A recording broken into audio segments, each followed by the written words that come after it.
Alors, maintenant, je vais vous parler de toutes les entités qui peuvent, enfin pas toutes, mais les principales entités que vous pouvez rencontrer dans un lieu. C'est quoi une entité? C'est un être vivant, mais qui n'est pas incarné dans la 3D comme nous. Donc là, déjà, ça réduit nos êtres vivants à nous. Donc, qu'est-ce qu'on peut rencontrer le plus souvent dans un lieu? Et qui peut influer énergétiquement, hein, parce que, on va le voir, un défunt par exemple. Ce n'est pas rare que quand on fait appel à moi pour nettoyer un lieu, eh bien, je ressente un ou plusieurs défunts. Ça peut être un défunt qui a habité ce lieu, ça peut être aussi un défunt qui est de passage. Alors, qu'est-ce qui se passe, par exemple, avec des défunts qui ont habité le lieu et qui fait qu'ils ne sont pas remontés, on va dire. Quand on dit remonter, c'est remonter sur des plans qui sont plus adéquats pour eux.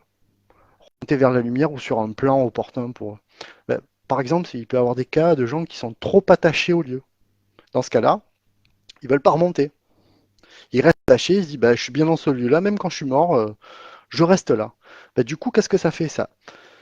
Ça pèse sur le lieu parce qu'un défunt, il va chercher à rentrer plus ou moins en contact avec le vivant en 3D. Du coup, bah, les gens vont le sentir, ça va les épuiser énergétiquement. Il va y avoir une connexion qui va se créer.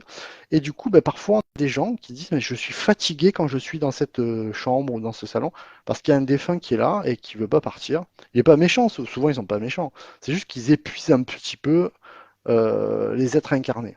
Donc, dans ce cas-là, on les fait remonter. On a aussi des gens qui n'ont pas conscience qu'ils sont morts. Ça arrive plus souvent qu'on croit, parce qu'en fait, vous dites, mais comment? Mais c'est horrible, quelqu'un qui reste des centaines d'années sans se rendre compte qu'il est mort. En fait, quand vous mourrez, la notion d'espace et de temps liée à la 3D disparaît complètement. Donc en fait, quelqu'un qui est mort il y a 500 ans pour nous est mort il y a une fraction de seconde. Donc vous inquiétez pas, il n'y a pas d'angoisse de l'éternité à se dire où je suis, qu'est-ce que je fais. C'est que la personne, souvent c'est des gens qui n'ont pas la croyance de l'au-delà ou des gens qui sont morts de manière brutale, et ben, du coup ils se retrouvent là, ils ne savent pas qu'ils sont morts. Et dans certains cas assez rares, rassurez-vous, on peut avoir aussi des entités un peu malveillantes. Souvent d'ailleurs, on se rend compte que c'est lié soit à l'histoire du lieu, parfois ça peut être lié aussi à une des personnes qui habitent dans le lieu qui attire consciemment ou inconsciemment ce type d'entité. Par exemple, faut savoir que les gens par exemple qui se droguent ou des gens qui prennent de l'alcool, à forte dose, peuvent attirer des entités qui, étant mortes, ont envie de ressentir encore ces sensations-là, de se faire un trip d'alcool ou de cocaïne ou de marijuana, quoi. Ça arrive parfois, on a des entités qui sont collées à quelqu'un qui est en train de boire. Et ben, du coup, là, ben, on l'invite à monter. Voilà. Autre type d'entité, ben, les animaux défunts. Parce qu'on l'oublie souvent, mais un animal aussi, euh, quand il meurt, suivant comment il meurt, ben, parfois, quand sa mort est brutale, par exemple, imaginez, vous habitez dans une maison qui a été construite il y a 50 ans, mais avant c'était une forêt. Et dans cette forêt, régulièrement, il y avait des parties de chasse. Et même avant, ben, on tuait les animaux parce que. Alors moi, j'aime pas dire leur âme, c'est pas vraiment leur âme, c'est leur esprit qui erre toujours. Et dans ce cas-là, il y a des esprits d'animaux qui errent, ce qu'on appelle les esprits errants, hein. Dans ce cas-là, ben, on les aide à remonter parce que euh, je me souviens avoir une fois nettoyé un lieu où avant ça avait été un ancien zoo. Je vous dis pas la souffrance animale que c'était. C'était horrible. Il y a certains lieux, ça vous plombe vraiment, quoi.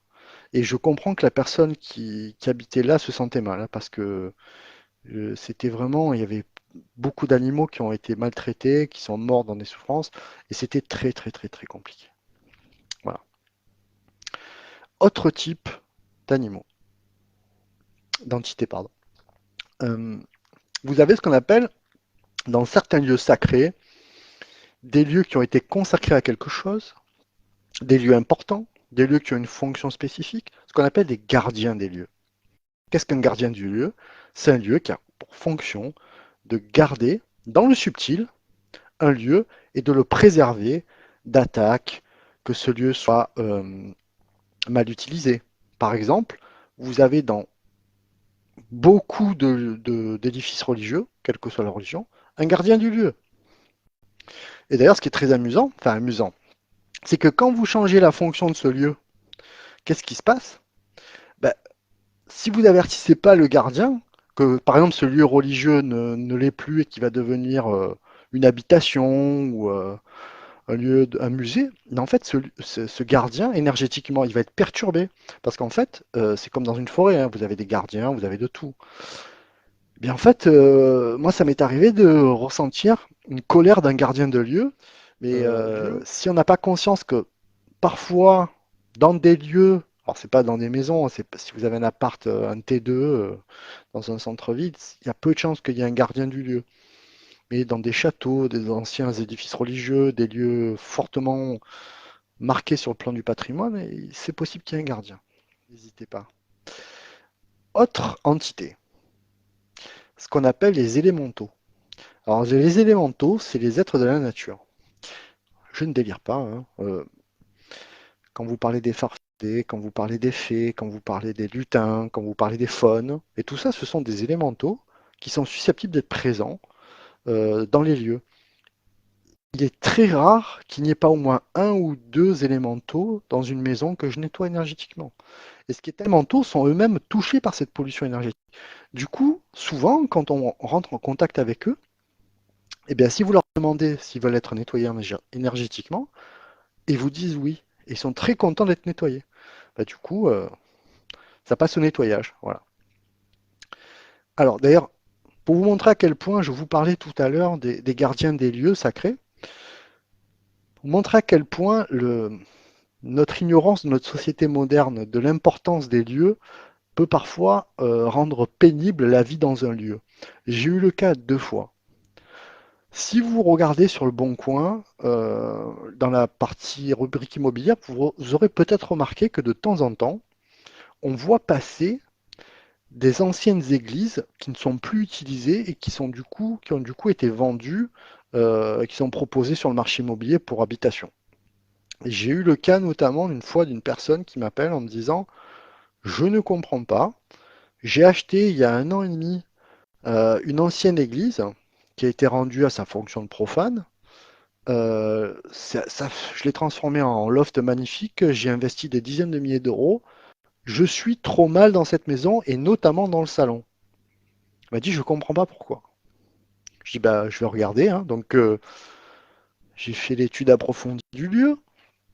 Et en fait, je me suis rendu compte d'une chose toute simple, c'est que ce lieu, qui était donc un édifice religieux, il est consacré. Ça veut dire qu'on le consacre à une fonction particulière. Normalement, pour qu'il soit rendu à sa fonction profane, là, un logement, il aurait fallu qu'il soit déconsacré. Ça n'a pas été fait. Du coup, ce lieu était toujours euh, virtuellement, c'était toujours un lieu religieux. Du coup, énergétiquement, c'était pas du tout zen, c'était pas du tout reposant, c'était vibratoirement, c'était trop élevé. La personne a été trop mal en fait. Voilà, là, ça montre bien typiquement, c'est l'exemple d'une situation où en fait, on n'a pas pris, on n'a pas fait attention à ce que un lieu particulier, souvent, il a une fonction. Et si sa fonction change, ben, vaut mieux regarder à 2 fois avant de l'acheter. Ou alors, il faut faire appel à quelqu'un qui va s'assurer que le lieu a été déconsacré. Si c'est pas le cas, il le fait. Parce que sinon, penser que vous allez vivre dans une ancienne église ou un ancien temple et que ça va être super, c'est pas forcément le cas. Chaque édifice a sa fonction, chaque édifice religieux a son énergie. Il faut faire attention à tout ça. Voilà. Donc c'est super important tout ça.